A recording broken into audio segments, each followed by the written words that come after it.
I am resident of Collinwood for YouTube, joined by the author of the Dark Shadows Daybook, Patrick McCray. How are you, sir? I got nuts in my mouth. I'm great. How are you? I am doing good, man. Doing good. So we're here to discuss Dark Shadows from the beginning. So Alexandra Moltke-Isles is cast as Victoria Winters. I've heard this story where Joan Bennett had come down and she thought one of her daughters had been cast, or it looked like one of her daughters. Was she trying to stop it? What's that? Was she trying to stop it? Had she heard that one of her daughters was cast and she had to get quickly to make sure that Dan didn't make a horrible mistake, or was the daughter good?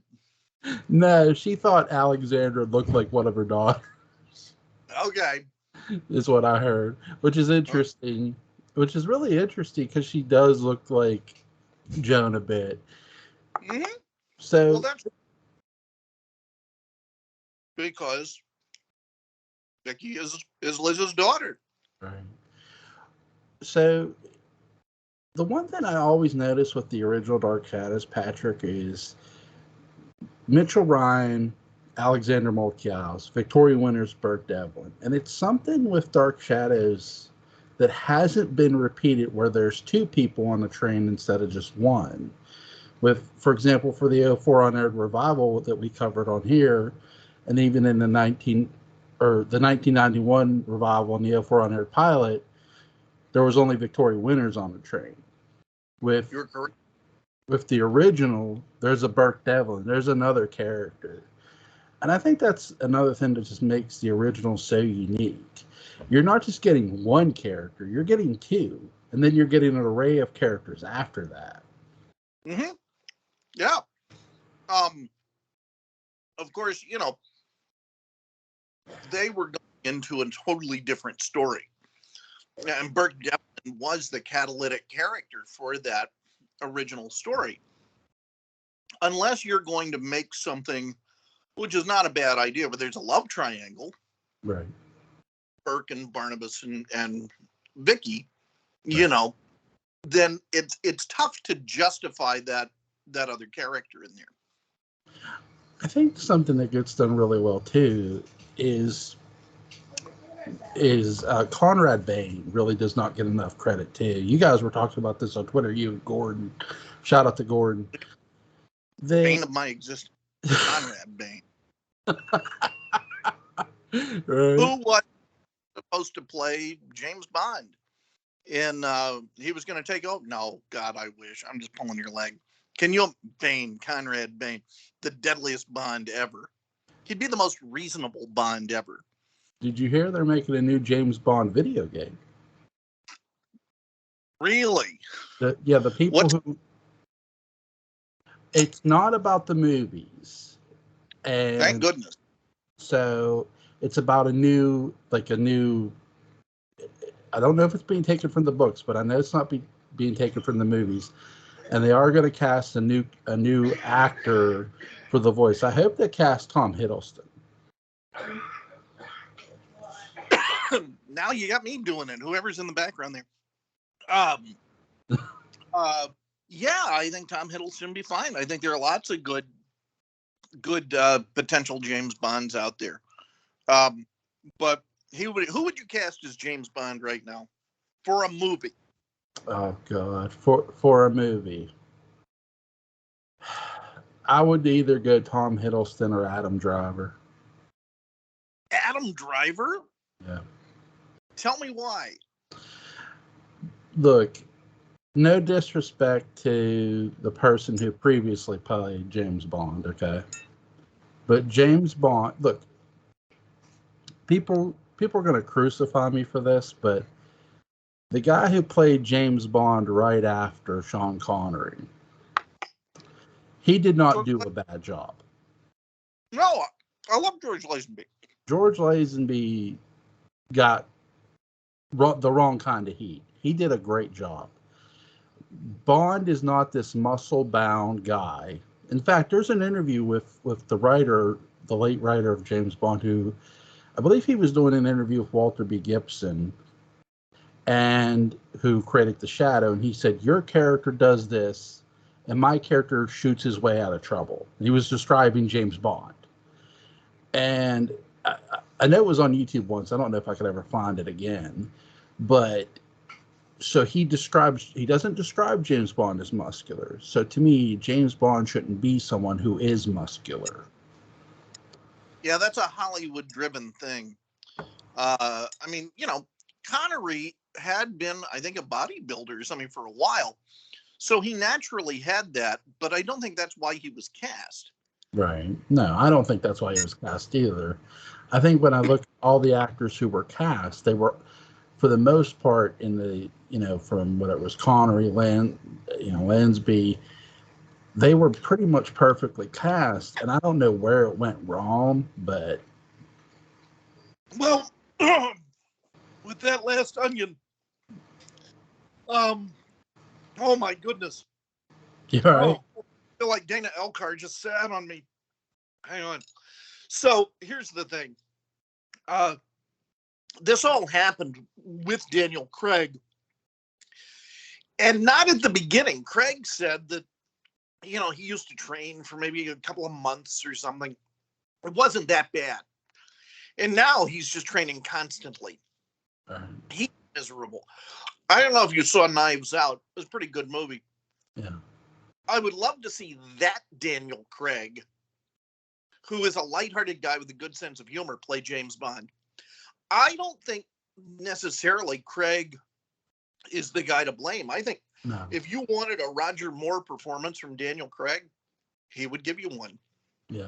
It's just that he was written and directed not to. Right. No, I do think it's on the writers and directors. Sorry, we're getting off topic. But what did you think of?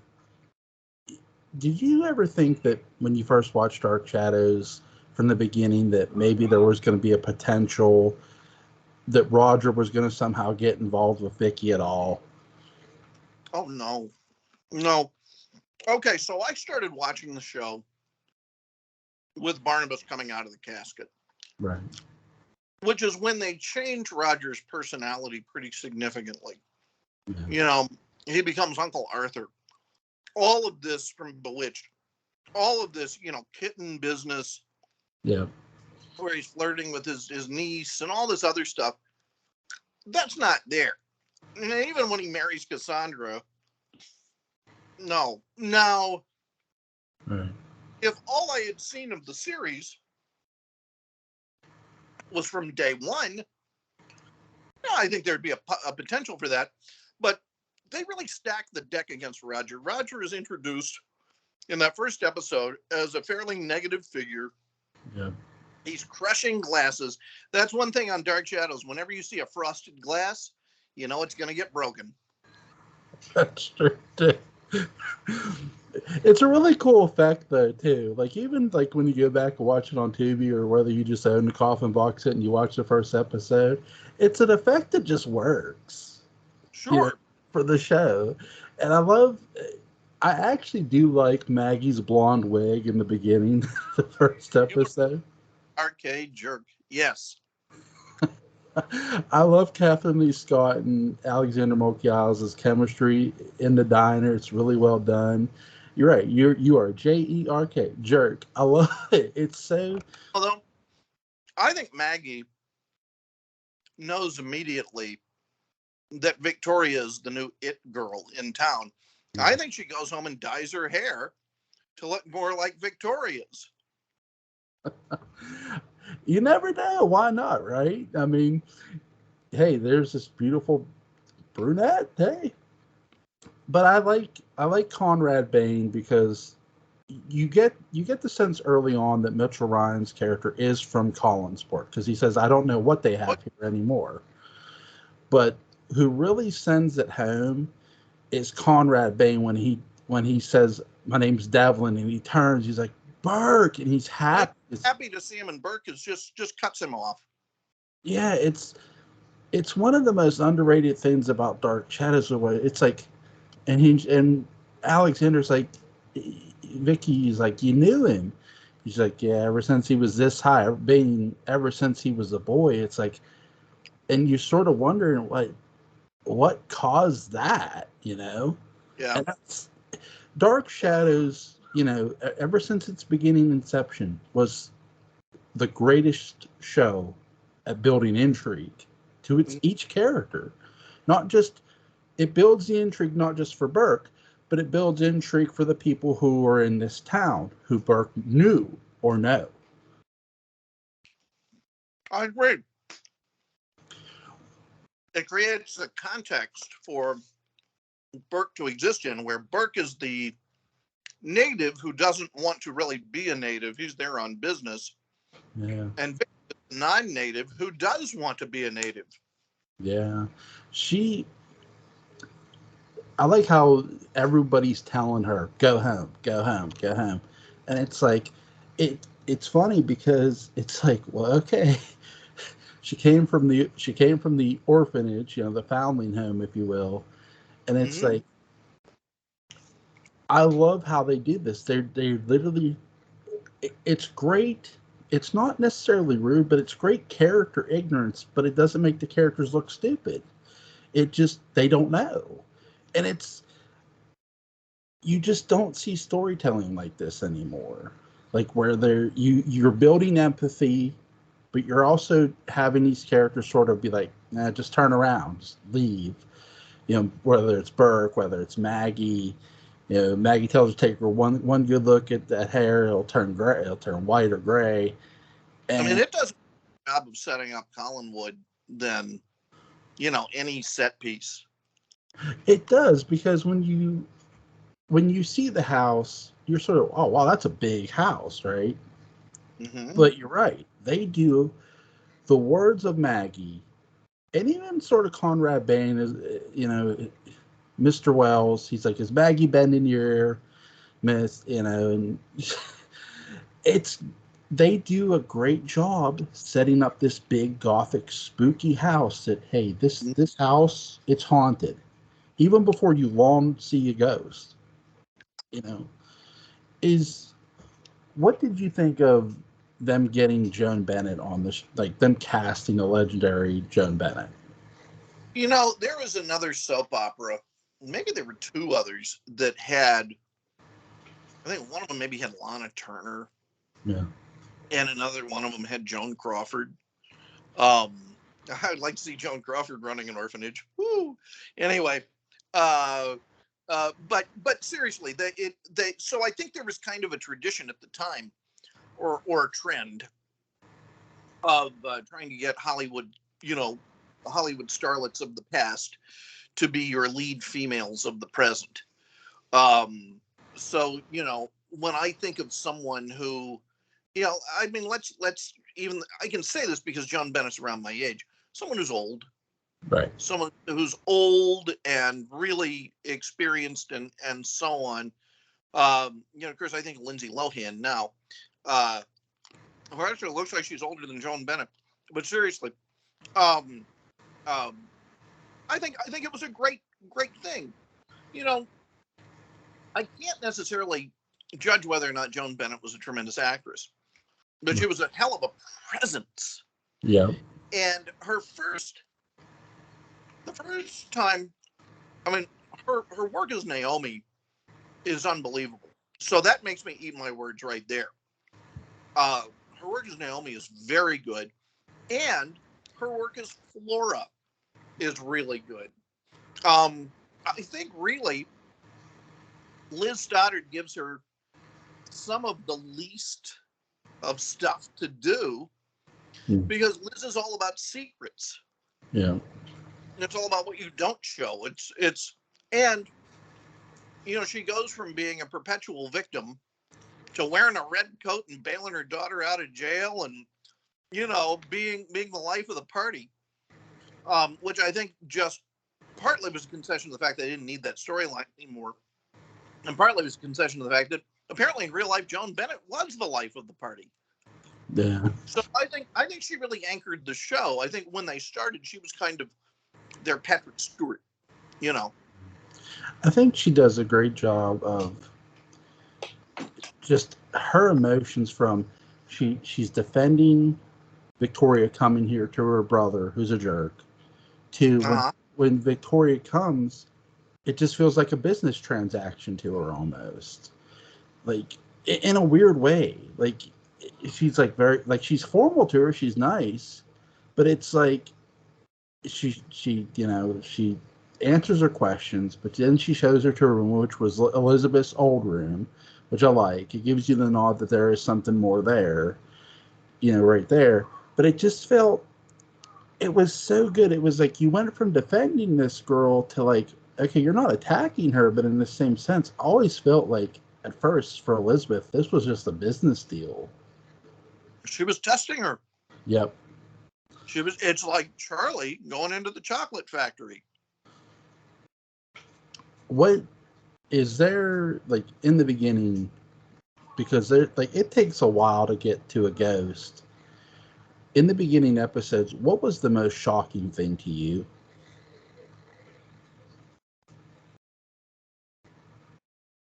Give me an example. Tell me about what the most shocking thing for you was, because there are a lot of different ways I can answer that question. Okay, the most shocking thing to me, because when I first watched this, and it still shocks me today, is still Bill Malloy's death. Oh, I see what you're talking about. Like, because I'll give an example.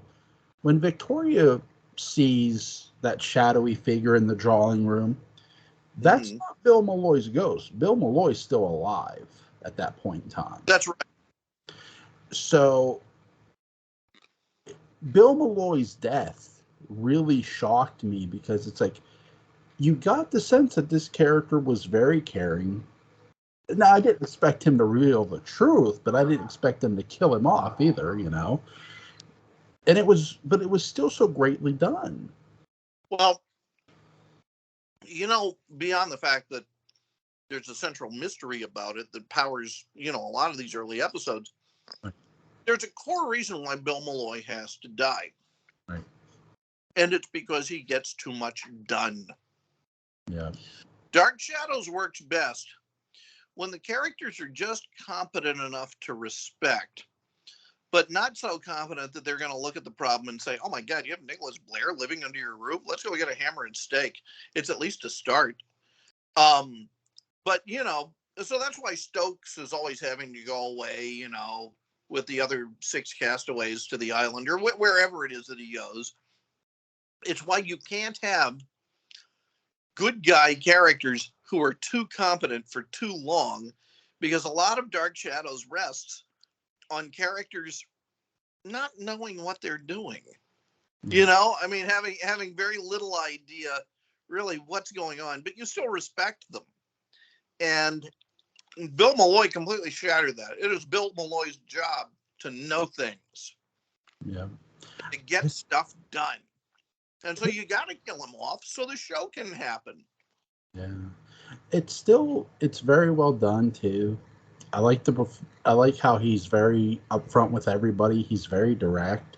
He does get things done. He sees, I think really the first sense, the reason he does this, the reason he decides to cut a deal with Burke is because of the bleeder valve incident, is because of what Constable Jonas Carter found. Yeah. He wanted to save David's soul. I think I do think there was something between him and Elizabeth. I do think there was feelings there, for at least from him. Wow. Is he Harry Johnson's father?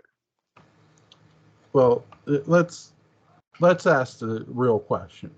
Is Harry Johnson even really a Johnson, or is he a spy? I think Endus Johnson, from the way he behaves, he's quite the Johnson. He may be a flop on the job. He may not be a stand-up guy, but he's a Johnson. That's fair enough. I like that. But maybe he is. And I'll say this too, that when he just decides to go to Burke after that, it's like you get why. But two, prior to like all that,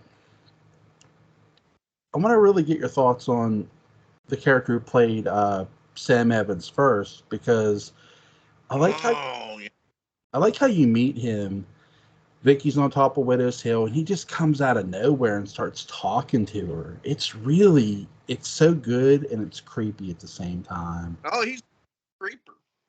Yeah. And I get the idea that maybe he was that way off stage. I'm not certain, but no. I think he left the show for a reason. Yeah. It's a very different Sam Evans. It's a less kind Sam Evans.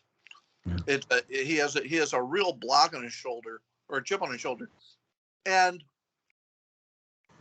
he is someone who could really screw things up for either Burke or for Roger, and because of that, he's really safe. Once you cast David Ford in the part, Sam is so nice. He's just such a nice guy. Yeah. Ultimately, that, you know, he's just, anything he does, he's going to do out of desperation, which I appreciate. I mean, you know, we can smell our own.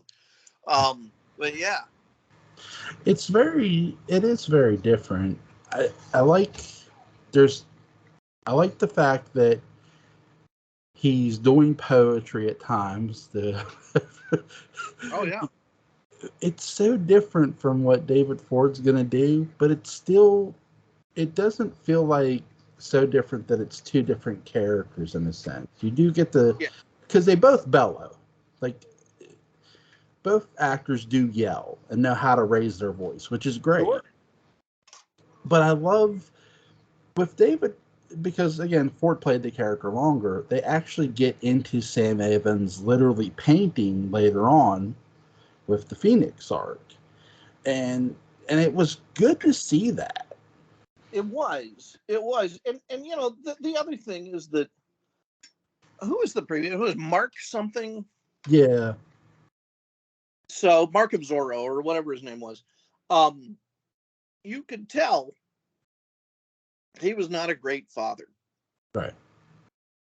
David Ford, great father. You know, and the more you human, but Mark, if I can call him that, Mark, if you'll forgive me, Mark was a good father for the blonde Jerk Maggie. Right. You know, he is the father to that kind of hardened individual. And when you begin to do more with Maggie, when Maggie has more of Catherine Lee Scott in her and fewer of the writer's preconceptions, that all changes. That all tremendously changes. And so I think you have to have David Ford in there for that. I think that's one of the things that shift really accomplishes. I don't know that the prior actor would have been able to pull that off, or if he'd even been asked to. Yeah, I think I can't really see him pulling it off either, because I don't see him running away. You know what I mean? I don't see his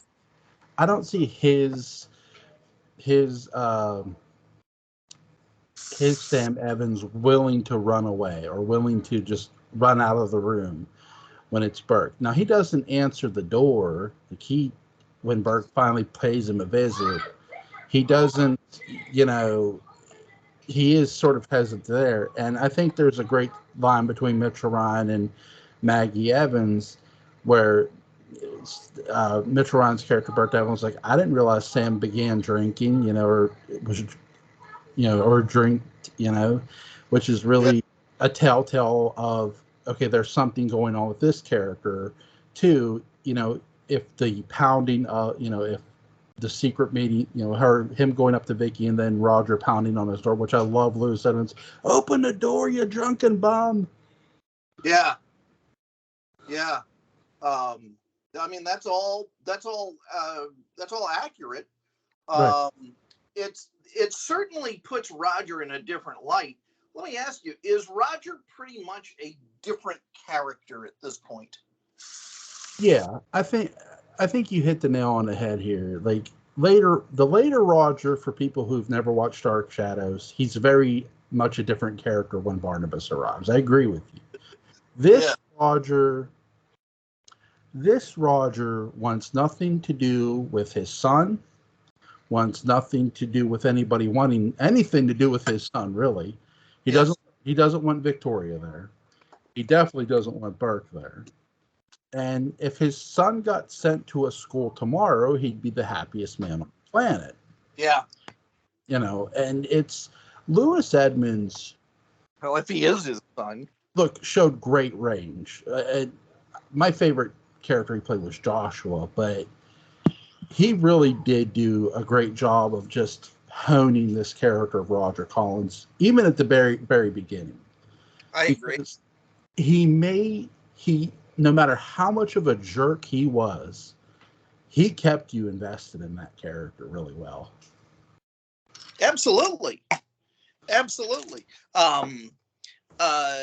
Yeah, it's interesting as the show goes on, because Roger, I feel like, with the character of Roger, they end up getting a guy who is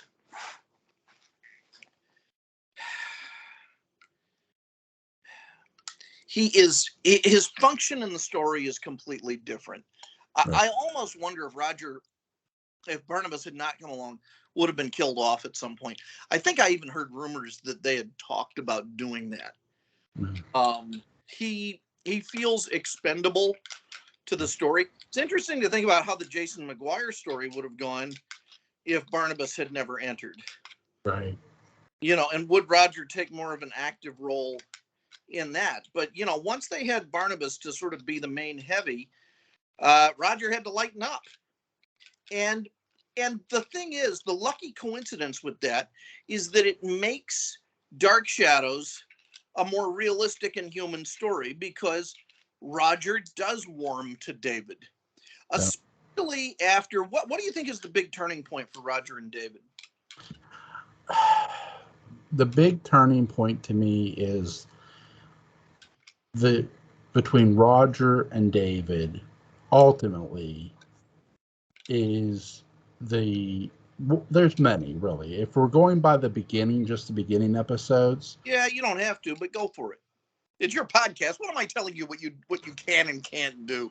The cheek, really, the sauce, the peck. Keep going. You are more than welcome to tell me what to do, my friend. No, but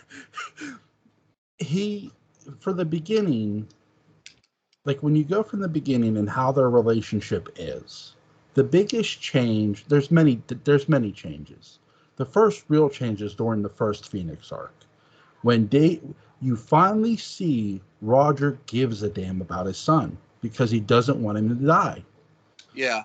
That's the first real big change ever in Roger when it comes to David, because up until this point, Roger has been pushing his son out the door.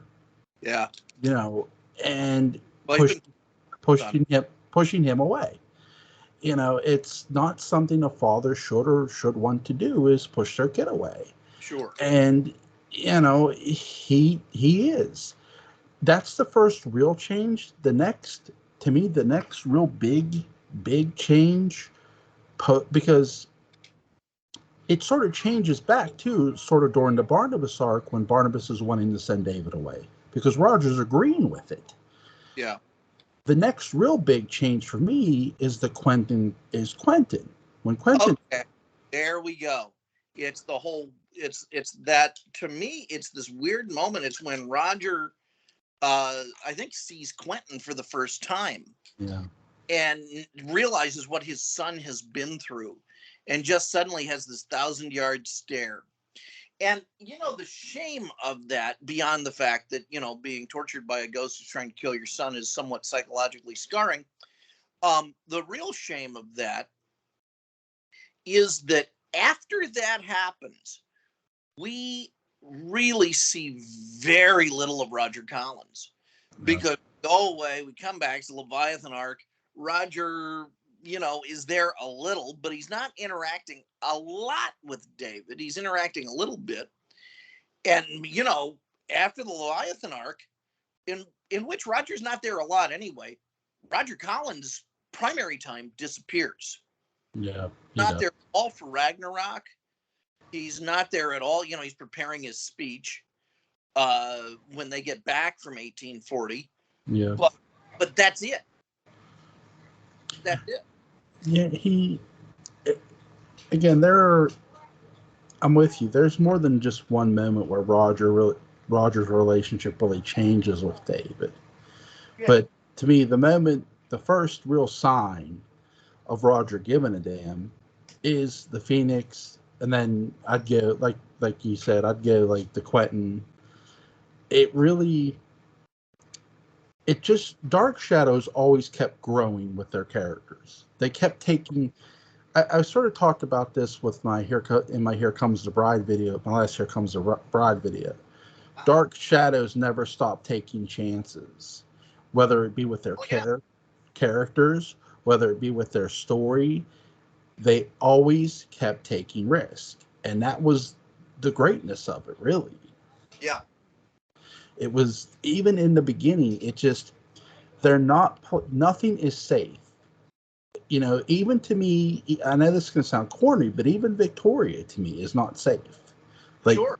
like when you kill a character off like Bill Malloy, it's it's one of those horror things where you go, now that they killed that character off, who's next? Exactly. Who might they And kill? that's why modern showrunners do that so much. Right. Unfortunately, now I think it's become a little bit of a cliche. Yeah. It's a way to artificially generate tension, whereas in Dark Shadows, I think it was a way to show that there was danger. And killing Bill Malloy is one hell of a way to introduce danger to what you're doing. What did you think of Wilbur Strake? That's the detective that Burke hires to figure out what's going on in the house. Yeah. What did you think of Wilbur Straight? I mean, the character's okay. I think because they gave him a name, I think maybe the original plan was for him to have more to do. But at a certain point, I don't know how much else he was supposed to do. Right. I'm with you. I think they don't give him a lot to do. I think what really builds the intrigue isn't so much Wilbur Strake, it's more Blair. Who comes along and he's like this business partner, of Burke Devlin. I get the sense that, Burke is in business with some shady people. But it does.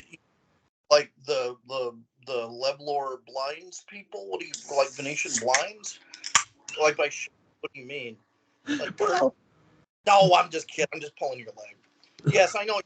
Yeah, sure. Burke is. I think Burke is probably, well tied up with the mob. I think that's how I made a lot of his money right after prison. Isn't that interesting, Burke?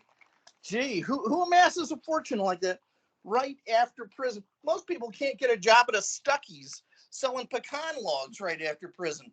And look at you.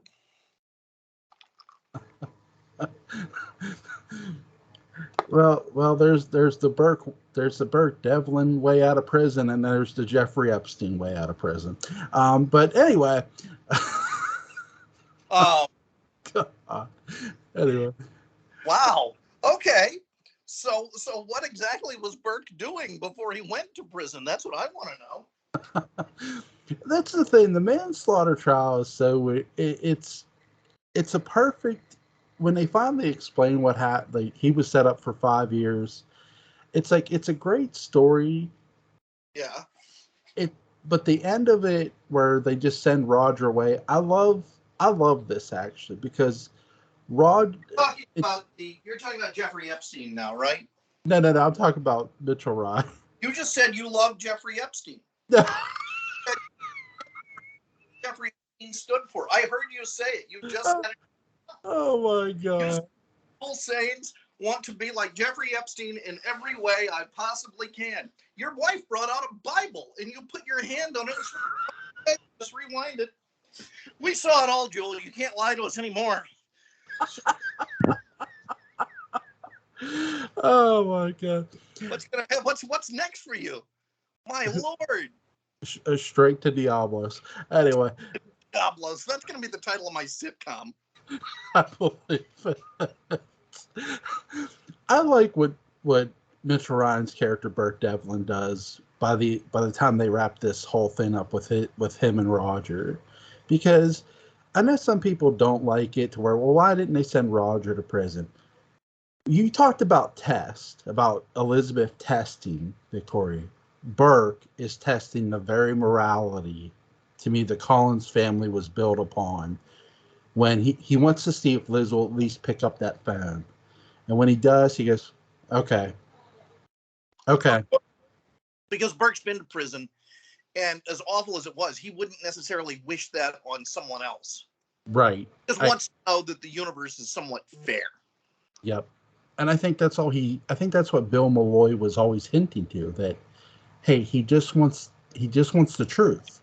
Yeah. To come out. And that's what he wanted, and he got it. And once that storyline wraps up, it's so well done. It's so well acted between Mitchell Ryan, Lewis Edmonds, Joan Bennett, Ford. They all do a great job. And it's really, I love how they set this up where this woman wants to buy Sam Evans paintings. It's like, yeah, that girl just wants to. Do you think she was sent by Burke? Yes. Okay. In fact, I don't think she was sent by Burke. I think Burke has an unconvincing wig and gown. He was wearing it around town as Burkella, thinking no one would notice, ran into Sam Evans. Sam got romantic. And so to get out of the situation, Burkella said, "Oh, I'd like to buy one of your paintings, maybe. I don't know. See you later. Bye." And left. And then Burke realized that Burke just did that to get out of some weird drag romance thing with Sam. And then I'm pulling your leg. Of course not. But wouldn't it have been great? What would you have done if there was that lost episode of Dark Shadows with Burke in drag, Sam not knowing it's Burke, picking him up, and Burke getting embarrassed and coming up with the whole buying the painting thing to get out of it? I wouldn't have minded it. But great. Because here's the thing. I've always felt that Burke Devlin was an adaptation, sort of like The Shadow, where he did everything he does. He turns every element that the Collinses have used against them. He hires private investigators. He's got a banker. He's got money. He's matching them move for move. Yeah. And that's what The Shadow does with gangsters, where the gangsters have informants, The Shadow has agents. So you basically want to see Mitch Ryan play Lamont Cranston. Mitch Ryan should have played Lamont Cranston. But he would have kicked ass. Yeah. He would have. Great Batman, too. Yes, he would have. He would have made a great Batman. He'd have made a great Bruce Wayne. There's just so many. I've always felt that Don Briscoe would have made a great Nightwing. Would have made a great Robin.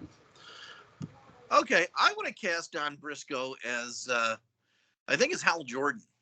Okay, cool. I like that.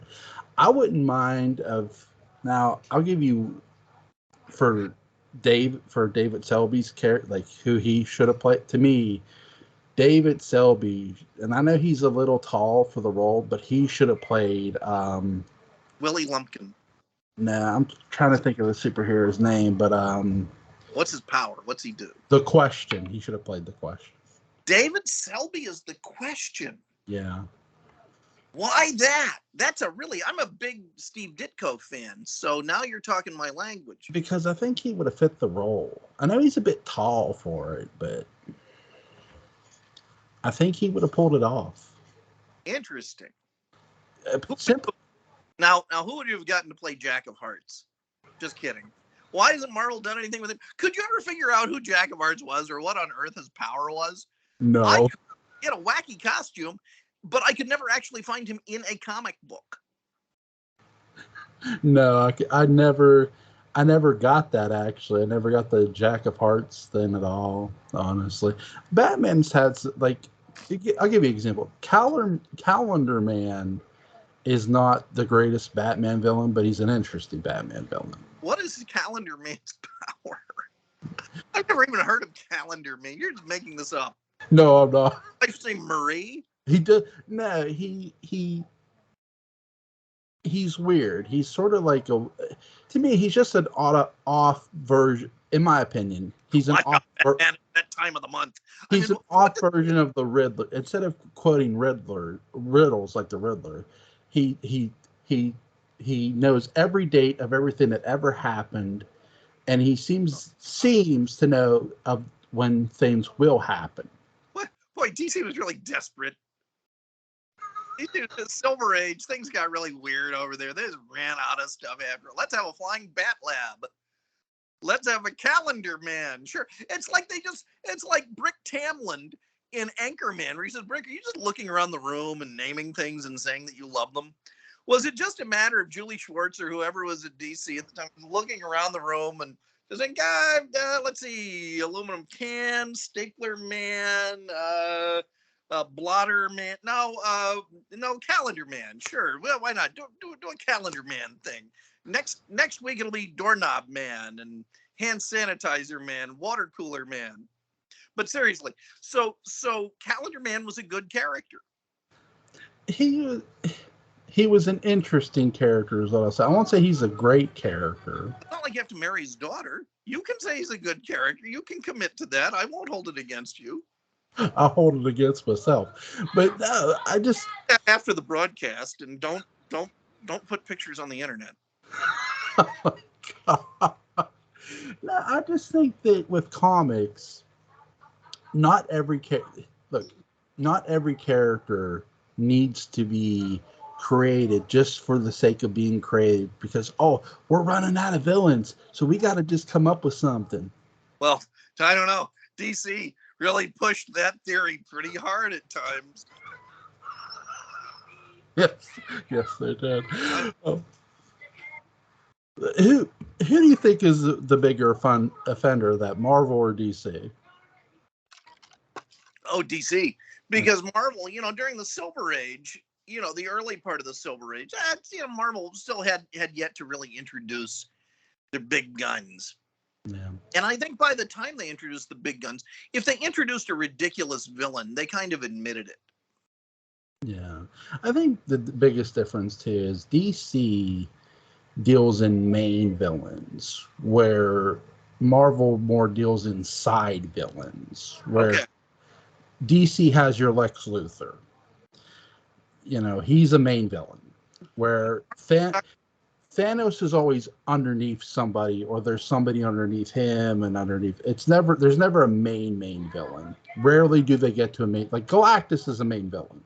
Well, he's not really a villain, but he just is. We can't blame him because we'd have to blame ourselves for eating the cow. But but that's just the thing. Okay, so who do you prefer, Constable Jonas Carter or Sheriff George Patterson? Well, I'm a Dana Elcar man all the way. I talk about Dana Elcar constantly in the daybook. There's Dana Elcar fetishism, up, left, sideways. Yeah, I mean, that's the chief from the Nude Bomb, who I think's the same character. I really like.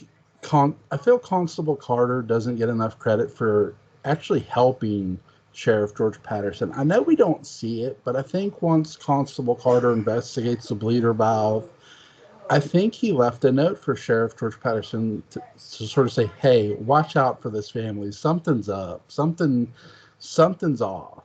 He probably wrote that on the back of the cable bill he didn't pay. He probably wrote, "I'm going to go work at a hotel in California where these Irish people are making this mask." You got to decode that. That one got by me. What are you talking about? The actor who played Constable Carter is in Season of the Witch. The movie with the movie that George Romero made? No. Oh, Halloween 3. Oh, okay, got it. Well, no, George Romero made a movie called Season of the Witch. Right. Well, he's in Halloween 3, Season of the Witch. I didn't know that. He plays the hotel. That's played by the guy who played the constable in the early part of Dark Shadows. Right. That's trivia. So now you learn. No, I had no idea, Joel. That's cool. I didn't know that. Which is, I think that's the note he left. Secretly come help me. I may need it. But is there another actor you'd like to see would have seen play a superhero in Dark Shadows? Or Dark Shadows actor play superheroes? yeah. Yeah, we've talked a little about this. Well, John Bennett is Galactus, of course. Louis Edmonds, Silver Surfer. Yeah. James Storm is Wolverine. Yeah. David Selby is Reed Richards. Oh, nice. Barnabas Collins, Jonathan Fritz, Dr. Doom. Yeah. God, he would have been good. Of course, you have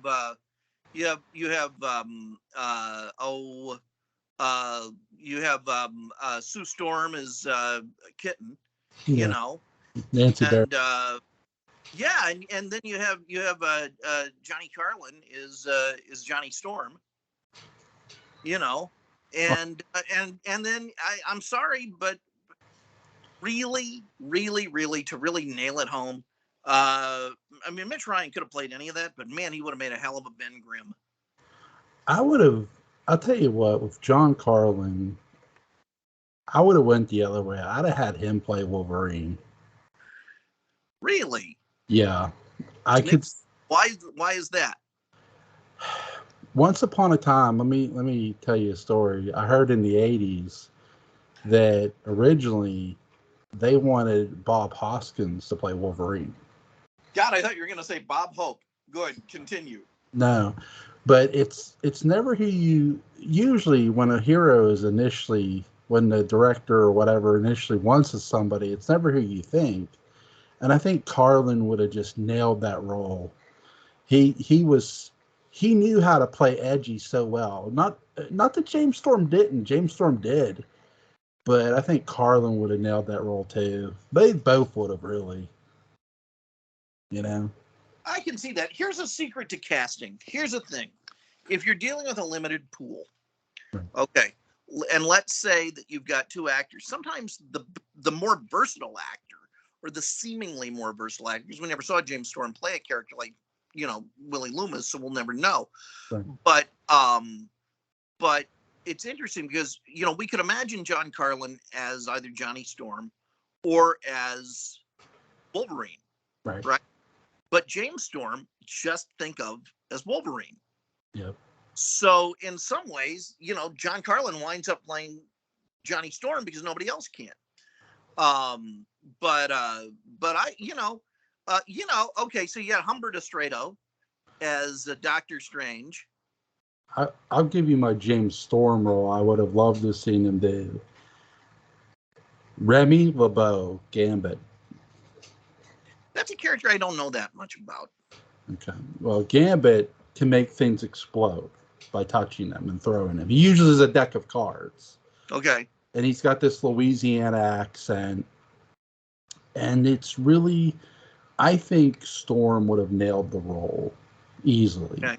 The charismatic, he's very charismatic, the character. Philip Bernau, who do you cast him as? Who's that? He's the Marie Wallace's husband he's Jason Todd or Michael Todd or Sweeney Todd or whoever. Who's the Todd? Philip Todd. Oh, Philip Todd. Yeah. I cast Philip Todd as Professor X, shave the head bald. Wow, that's a bold move. Okay, or a bald move, as the case may be. Who would you cast him as?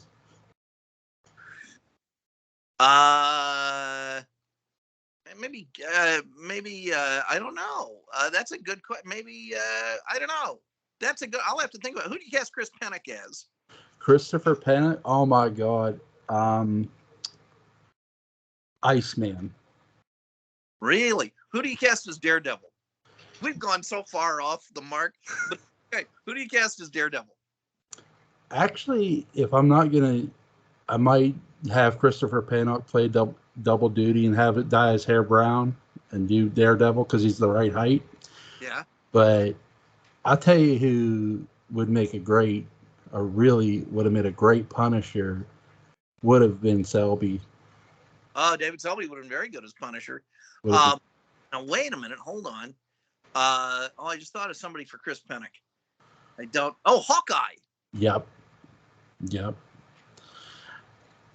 I'll tell you another one for Christopher would have been Captain America.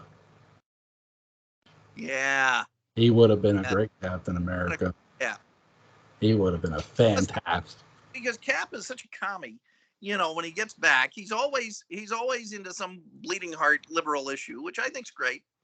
And Pennock would have really been that Captain America. He would have been, the 60s and 70s Captain America really well. The one with the huge social conscience. You know who would have been? I hate to just put Humphrey as a heel or a bad guy. Yeah. But he would have killed as Lex Luthor. Oh yeah. He would have. That guy could do anything. But I think maybe for a good guy, I wouldn't have mind seeing him. I'm trying to think of the superhero's name. Well, not necessarily a superhero, but maybe a Dick Tracy or something. Sure. Now, obviously, Thayer David's going to play Commandy. No, you know who Thayer David could have played? Kaiser. Who? If he would have, if they get him to work out, Juggernaut. Yeah. Juggernaut. But let's face it. I mean, let him gain a few pounds. Who cares? Thayer David's your Professor X. Yes, he is. I mean, that's just, he has the authority. He has the insight. Thayer David looks at you. You just imagine he's reading your mind. No. I think John Carlin, another one for John Carlin would have been Deadpool. Oh, yeah. Yeah. Okay, so who's Roger Davis? Oh, my God. Bruce Banner. Tony Stark. Yeah, he'd be a good Tony Stark. You're right. Tony Stark. I had Joel Crothers as Tony Stark. Nice. I think Joel would have been, especially once you see him as Nathan Forbes. Yep. That's Tony Stark right there. I would have put Joel Crothers as Johnny Storm too. Yeah, he's not blonde enough. No, he's not, but if he's sort of light his hair, color his hair up, but yeah, sure, why not? Who would you? I'll tell you another one would have been for the Thing would have been Thayer David. Yeah, but okay, sure. I can see that. When I think of him as Ben Stokes, all of that, he could have pulled that off. Yeah. I think this is my thing about Mitch Ryan as Ben Grimm, is that not only does he have that hard-edged voice, not only does he look like he's made out of rock. Yeah. Anyway, I mean, they wouldn't need any makeup for him. They just, just here, put on the costume. But the brow and all of that. I think the sense of pain that Mitch Ryan could have summoned up, especially in those few moments when Ben transforms back into a human and he thinks, it's great, I'm a human. No, I'm transforming again. That thing, Mitch would have nailed it. What did you, I'll try to rein this back in. What did you? You have to. Change the title of this podcast, my friend. I think it's, DS does Marvel.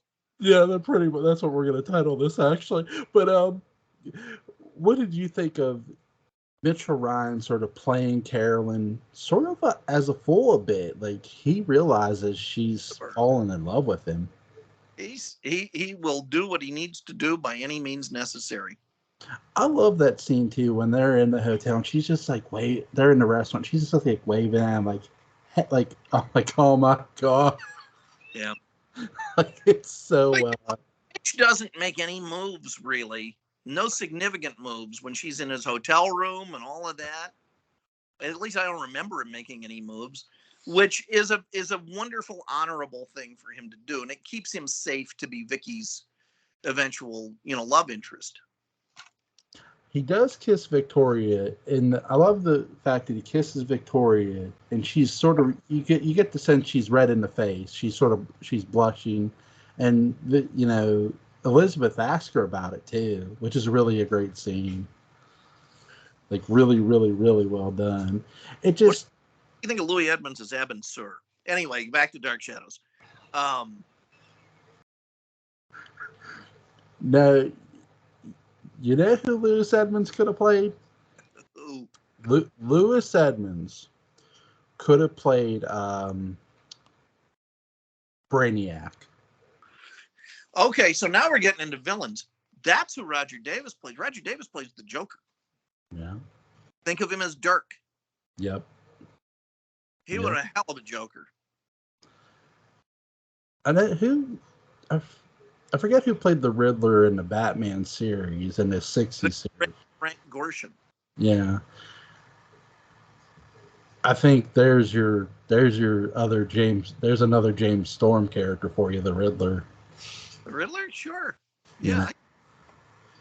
I tell you who I would have actually loved to see, Alexandra Isles as Catwoman.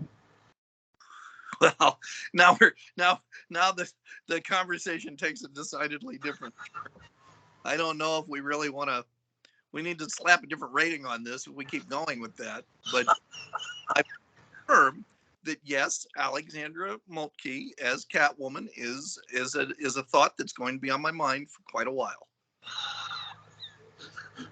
Off the message you later. Sorry, Patrick. Sorry. I can do a lot with Photoshop. Oh my god! I tell you what, there too. Sue, I think you already said Nancy Barrett as Sue Storm. Yeah. But another one too for her would have been no, you know what? Marie Wallace, Rogue. Really? I think Marie Wallace is Medusa. Yeah. Yeah. And then you get Thayer David as Lockjaw. Yeah. That thing on his head.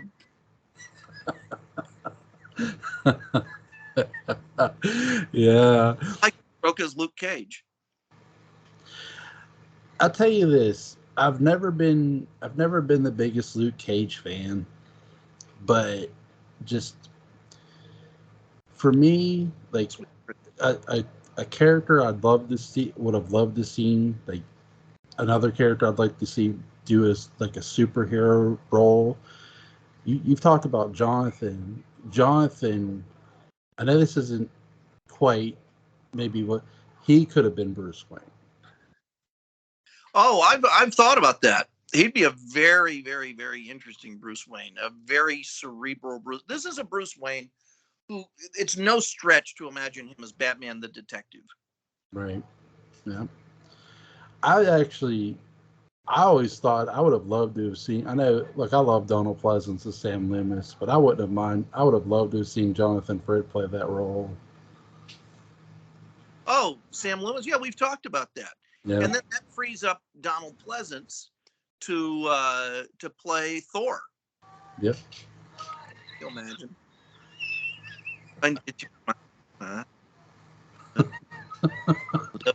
Or evil. What's your favorite part in the beginning episodes? Just the general atmosphere, the forbidding atmosphere, and the fact that, like the first month and a half of the show all takes place during that first night where Vicky arrives. Yeah. That goes on for days.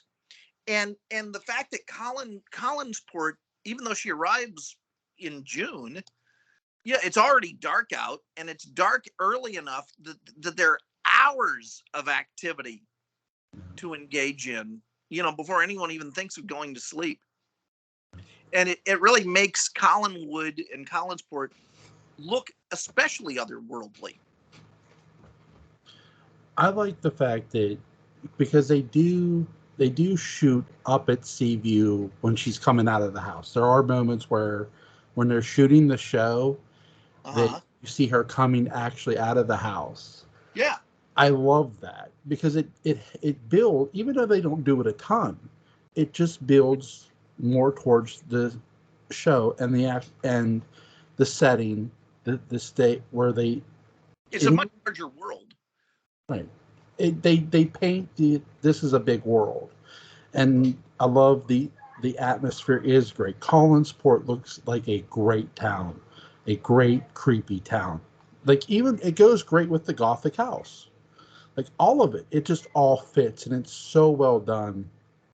It's And it's H.P. Lovecraft's Arkham. absolutely, 1000%. Is there anything you want to add before we go, Patrick?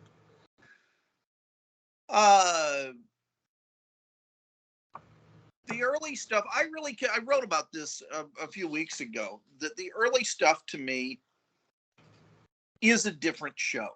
It is. And that's okay. And I think the more you think of it as a different show that then got put up on the blocks and changed to be the Dark Shadows that we know, the more liberating it is. The more I think you try to connect it, because I try to connect everything as one big story, but it is a little bit of a non sequitur for me. Because, it invests a lot in the character of Vicky. But as we know, the character of Vicky is only one half of the protagonist. Yep. It switches to Barnabas. And so to analyze a show or any text, go backwards. Look at the very end as the point. Yeah. And the very end of Dark Shadows really is, I think, 1198, which is where everything goes down in 1840. Yeah. And then, so if you see this, Barnabas is heartbroken over Angelique, his true love, that really is where everything was going. And so you can reverse engineer the show from there. And the fact is that none of the characters who begin the show wind up there at the end. If somehow Roger had gone back to 1840 or something like that, it would have created a much more interesting continuity, or even David. But it's all new characters. So yeah, it's the thing that's really useful, I think, in looking at the early stuff on Dark Shadows is as an example of what TV kind of, when in the supernatural sense, right, kind of unimaginative TV. I mean, they didn't have Count Petofi looking for his hand there in the second episode or something. And so it's just a good anthropological study of what TV was like, so you can see exactly what Dark Shadows decided to deviate from. Yeah, I think it does a really Dark Shadows to me, as a fan and as a viewer, was always evolving. It was always doing something different. Yes. As it went along, and all those things they did differently, it didn't take away from what they did before. And I think that's one of the most beautiful things about it. Like whether you get into 1795, 1897, 1840, 1970 parallel time, those things really complement Dark Shadows very well. All of it. I agree. I think the other thing is that it's a really interesting glimpse of 1966. Yeah. Which had not entirely let go of Camelot yet. You didn't really have, hippies the way we would know them at Woodstock. We had not yet landed on the moon. Yeah. Dr. King was still alive. Malcolm X was still alive. Bobby Kennedy was still alive. Manson murders had yet to happen. It was a very different world from how in just 5 years the show would end. And I think the show's dark, sort of isolated, paranoid tone that it really takes on in Ragnarok when they get back from 1995, far more isolated than anything Liz Stoddard's going through at the beginning of this. It's an interesting product of that era before everything hit the fan. You know what we got to do? I'd like to get you on next week. I know you and I have done 1995. We got to be you and Gordon to do 1995. I'd love to hear what Gordon would have to say. I would too. That'd be really cool. But I will message you about that, Let's do it. and I'll message him, see when he's available. We'll shoot for next Saturday, Okay. hopefully. So, Patrick, buddy, I want to thank you. You are the man. You are You awesome. are. Thank you very. I'm going to leave a link to not only the Dark Shadows Daybook where you can pick that up. I'm going to leave a link to Gordon's Pulp magazine where you can get that stuff too. Shout out to him. But Patrick, man, thank you so much, man. Thank you too. Take care, sir. You too. Have a good night. Bye.